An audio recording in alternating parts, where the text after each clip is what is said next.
लोकसभेच्या निवडणुकीमध्ये सुमित्राताई पवार या मुख्यमंत्री व्हाव्या अशी इच्छा व्यक्त केली आहे जय पवारांनी, कसं पाहता? एक तुम्ही समजून घ्या की आमची इच्छा होती आणि दादांची सुद्धा इच्छा होती की येणाऱ्या 2029 मध्ये मुख्यमंत्री पदासाठी प्रयत्न करावा. आमची इच्छा कोणासाठी होती तर अजितदादांसाठी होती.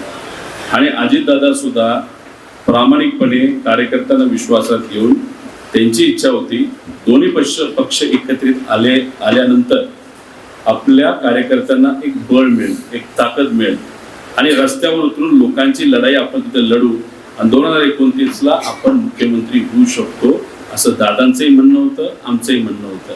त्यामुळे मला एकच सांगायचं, या महाराष्ट्रामध्ये भाजप सोडून दुसरं कुठल्या पक्षाचा मुख्यमंत्री होऊ शकत नाही. जर आपल्याला मुख्यमंत्री व्हायचं असेल तर तुम्हाला भाजपचा विरोधच करावा लागेल. त्यामुळे दादांच्या शेवटच्या 4 महिन्यामध्ये जर आपण सर्वांनी बघितलं असेल, दादा सातत्याने भाजपच्या विरोधातच तिथं बोलत होते, लोकांच्या बाजूनी बोलत होते, विचाराच्या बाजूनी बोलत होते.